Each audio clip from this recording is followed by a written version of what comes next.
This is a very different episode of the Brighter Web Podcast because it's our 50th episode. Wow, that is crazy. 50. I'm not quite to my 50th episode yet, but I'm getting awfully close myself, so I can appreciate what a milestone it is for us to hit 50 of these. Wait, are you saying you haven't actually listened to all the episodes of the podcast, or? I was talking about how old I am, so yeah. Oh, okay, gotcha. Of course I listen to all of them. You know, they're fantastic. Okay. So some more fantastic than others, but we'll get into that a little bit too. So yeah, so we wanted to, I guess celebrate this small milestone in our lives and our journey with you, dear listener. And just, have an unstructured, unedited, unabashed episode of the podcast. Normally we do a lot of prep work for these and write out show notes and, actually edit the episode, but I don't think I'm going to do any of that this time. I'm just going to just go free and see what happens. So yeah, I like that. Yeah, the numbers say you don't make it to 50. I mean, I've tried to look to see. It's a tiny percentage of podcasts that make it to 50 episodes. I think half don't make it to 3, which I think I've been guilty of that myself before. Sure. So yeah, I can appreciate that. But making it to 50 is fantastic. I'm glad we made it this far, and we've got a bunch more already planned out for future weeks. So absolutely, yeah. And we're recording this pretty far in advance. We try to keep ahead of our schedule for our own sanity. We record a few at a time. That's part of what you're going to get in this 50th episode is a little peek behind the curtain of how we do this. Hopefully, that's at least what our thought is. I don't know where this direction is actually going to go. Yeah, I do know that you did a little bit of prep though, and you kind of look at what were the most popular episodes we did. So what were those? Yeah. So that's a good point. I'll list the top 5 most listened to episodes. I know that's what everyone's been dying to hear as they've listened to all these. So number 5 was the top 10 things you need to do before launching a website. So it's pretty good. Mm-hmm. Number 4 was the 5 parts of a clear business messaging strategy. It's kind of your sweet spot there. So yeah, that makes sense. Yeah. Makes me feel really validated and good about myself. Number 3, kind of surprising, was keeping your email marketing legit. Yeah. That was our deep dive into like canned spam and all the other legislation about email. Yeah, we're big fans of keeping email marketing legit because, like you, we hate people that don't keep it legit. So we push to do that ourselves. Yeah, we did a whole episode on like why we hate spam and cold emails. Yep. So yeah, speaks to that. Number 2, most listened to episode of the Brighter Web Podcast was keeping up with key business metrics. Yeah, this was one of my favorites too because as Allie and I started down the road of EOS, the entrepreneurial operating system, kind of a framework for running a business because we didn't know what we were doing when we started this, so that's been helpful to get there. One of the things they have is a scorecard that you do every week, and it took us a long time to figure out what metrics we should be following on the scorecard. So as we've built that up over the last decade, we enjoy sharing that with others to kind of give them a head start. Say, hey, if you're going to do the same kind of thing, here's some metrics to follow. And yeah, I love giving that kind of heads up for folks. Yeah, well, we do the same thing for our clients too, right? We have a few KPIs of what things that are really good that show that they're successful or not successful in their marketing. So yeah, business metrics are important. And then finally, the number 1 most listened to episode, which I think there's a reason why, which I'll mention in a second, is getting found online with search engine optimization, SEO. Yeah, and that would make sense too. I remember we've done our meetup now too for almost a decade, and I've not done it as much lately, but I remember in the past I wanted a big crowd to show up. I'd either put SEO or money in the title, and we get twice as many people that showed up for those 2 topics of anything else. Well, I'm gonna put you on the spot for a second and ask you, why do you think there's another reason why this was the most listened to episode? Why do you think it is? Yeah, you got me on the spot here. I don't have it. Gotcha. That was our first episode. Oh, wow. Okay.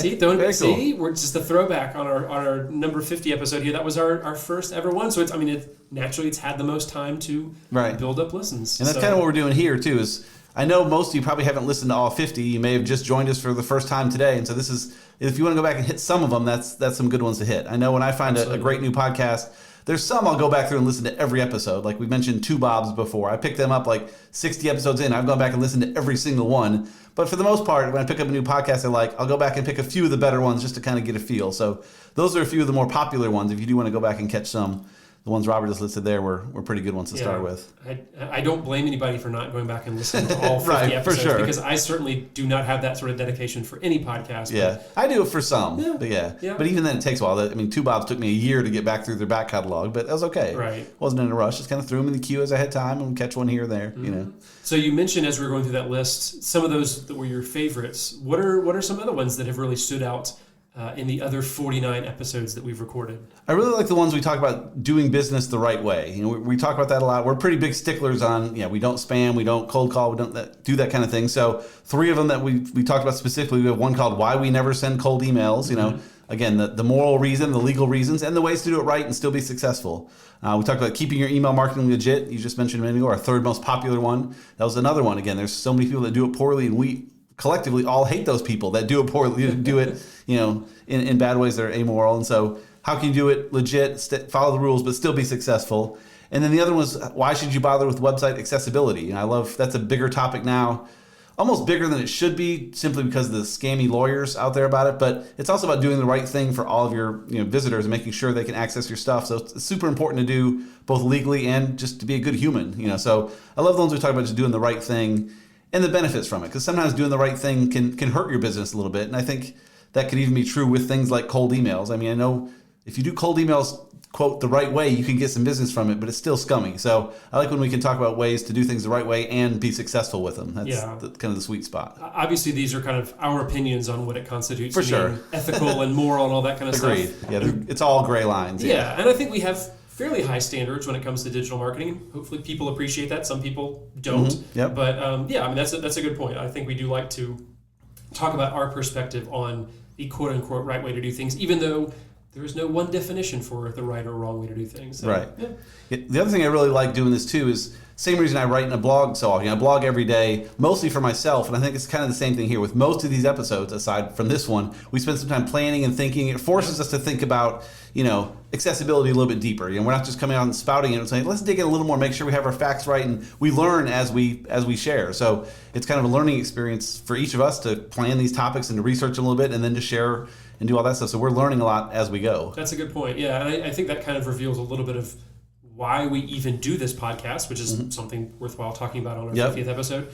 And I mean, there are certainly a few reasons. One of it is to make sure that we're boned up on all of these different topics, make sure we're taking some time to think about it and talk about it and research it. Then obviously that also packages up in a nice way to present, hey, like we talked about website accessibility, and hey, if you want to learn more from us as thought leaders on this topic, you should listen to this episode on it. So it makes a really easy way to, again, share our knowledge and our research and our, everything on certain topics. But then also, I think because we're a digital marketing agency and a podcast is a good, solid, consistent digital marketing platform. For sure. This podcast is kind of a good example. And we do the same reason we do blogging and email newsletters and all this kind of other stuff is to use ourselves as an example for our clients on how to do digital marketing the right way, right? So for sure, we care about people listening to these episodes. We make sure to promote them, and we look at how many listens and downloads each episode gets. But the more bigger reason is just to also have, again, a good repertoire of podcast episodes so that we can show our client, hey, if you ever want to start a podcast, this is kind of the right way to do it. We do a podcast ourselves, so we know what we're talking about when it comes to podcasting. Yeah, one thing I like with how we're doing this too is we keep the episodes short. I'm succinct to a fault a lot of times, but I think that benefits in podcasts. I like podcasts that get to the point and get out. There's some I listen to that are fantastic, but they're like 2 hours long. I just For sure. don't get to them. So things like you mentioned accessibility. If someone says, "Oh, I do want to learn more about accessibility," it's like a 15-minute show. It's not asking for half your day. You can go get it, listen to it, get started, and kind of move on. And I think that can be advantageous. There's certainly great podcasts that are super long, but it's harder to say, hey, go listen to this real quick and learn about that when you have 2 hours free versus, hey, this is a shorter show, knock it out, learn a little bit, and move on with your day. Yeah, we've done that very intentionally, made every episode between about 10 and 15 minutes, which right now we're nearing the 9-minute mark now, watching the clock to make sure that, these are short and succinct, and we make sure to pick topics that are narrow enough to allow us to stay in that range. We don't talk about digital marketing in general for 2 hours on one episode. No, we talk about a very focused, specific thing on every episode other than this one, of course. Yep. And that actually, I'll segue back into two of my favorite episodes that we've talked about. Yeah. The one about the magic email. Okay, yeah. And the magic checkbox. There you go. You like the magic. WordPress. Yes, yeah. Well, I mean, first of all, they were both like 6 minutes long. Right. They were very focused and narrow. Yep. And basically they were just a kind of quick, easy hack that anybody can do with with digital marketing to make it a little bit different. So it was just a different episode. The magic email was a short one, but the magic checkbox is literally talking about one checkbox in the WordPress dashboard. Like one thing you can check. It was 6 minutes. It was almost too long for that, but it's such a crucial one. I think it was worth having an episode for sure. Yeah. Yeah, So, we had to banter a little bit. To get that there. Even make it 6 minutes long. So I think, Robert, maybe take a minute and kind of walk through just some of the technology we use. There's so many different ways you can do a podcast and do it well, but I think just showing folks, hey, here's how we do it so they can see what some of the tools could look like, I think could be helpful. Yeah, for sure. I mean, I've kind of had to learn a lot of this stuff myself, to be honest with you, on this podcast. So I'm not a expert audio engineer by any means. I've worked on other podcasts before, so it's still something that's a fun hobby for me. So we are recording right now on Audacity, which is a free audio software that anybody can download. For Windows or Mac, yep. Correct. Both, yep. And I've used it before. It's very easy interface to use, and just hit record and I don't know. Yeah, we recorded some on my Windows machine on Audacity for a while. Now we're recording on your Mac in Audacity. So yeah, it's seamless either way. Correct. I edit most of the episodes in Adobe Audition, which is part of the Adobe Creative Cloud. It's just their audio editing software. It was actually not anything I had used before. I've used other audio editing software before, but it's very comparable. I think you can probably even edit in Audacity if you wanted to. You can, yeah. Some people do. There are so many different options. That this is just the stack that we've used. I also use on and off use another tool called Descript, which you pointed out to me, which has a free option, but we actually pay for the premium version that basically gives you a text transcript of the entire show. You can do this for video or audio stuff, and it will automatically, using AI, auto-detect what the words are, and you can actually edit in the text what you want it to say, and it will edit the audio, which is a crazy mind-bending thing, but it actually works pretty well. One of the nicest features is you can actually say remove filler words, which I have just caught myself saying and like. But see, now those examples are going to get filtered out too, and it's going to say, I've caught myself saying and.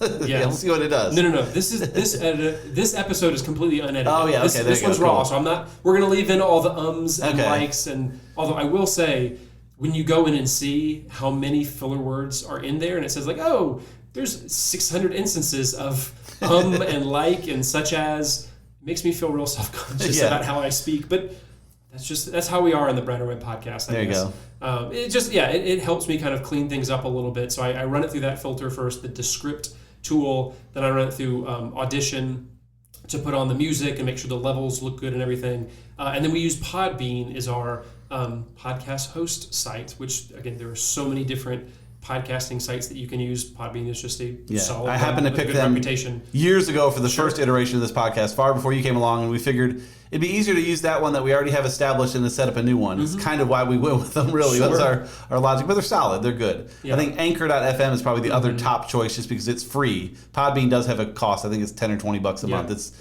very nominal and totally worth it. But Anchor.fm is free, and so it's a popular one if you're just getting started to use that. It even has some editing tools built into their website, which are rather crude, but again, it's free hosting, free editing tools. It can be a good way to get a podcast off the ground. Yeah, it's a very popular one. Libsyn is another one that I've used in the past as well. That's very similar to Podbean. It's paid, but it's pretty a little more complex, I think, though. It is a little bit, yeah. But very powerful. Yeah, for sure. And I think, again, it all depends on what your level of comfortability with technology is. So yeah, Anchor's a good one for the anybody who's just getting off the ground, and then Libsyn and Podbean are slightly more complex, but also give you a little bit more control over how you're sharing episodes. So fantastic. Yeah, there's a little peek behind the curtain of how we do this whole thing. Cool. Well, 50 down. Man. And let's see how many we have to go, but 51's coming, so let's get to it. I think it's also worth noting that we do record these, I think we said, in kind of batches. We plan these out a few at a time. We usually record about 3 or 4 at a time and schedule them ahead of time. So we try to make them evergreen for that reason, so that the content doesn't change all that much. But that makes it so that we're not trying to record every single week or every other week, because we have other things going on. And exactly. Keeping a podcast going for 50 episodes requires some planning and some perseverance. For sure. Yeah, you've done a great job planning. We should mention that too, that we use Notion for planning too. Notion is a fantastic tool for that, just kind of with their Airtable-like databases where you can kind of sort and filter things different ways. It's a great way just to put ideas in. We can both add notes to it. Robert can sort by episode number, by duration, to have the status of whether it's published or not. And Notion is great for something like that.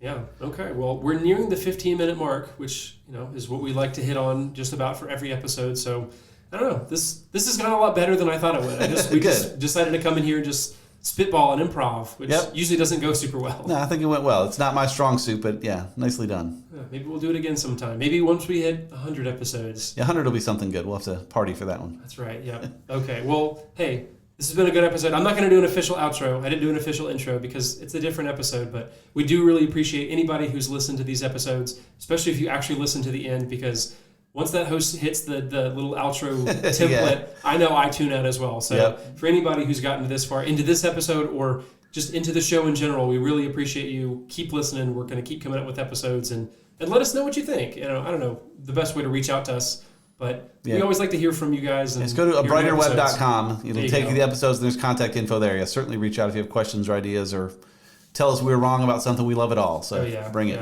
Oh, can't wait to get with a debate with one of our listeners. That'd be great. And with that, we'll sign off on the 50th episode of the Brighter Web Podcast.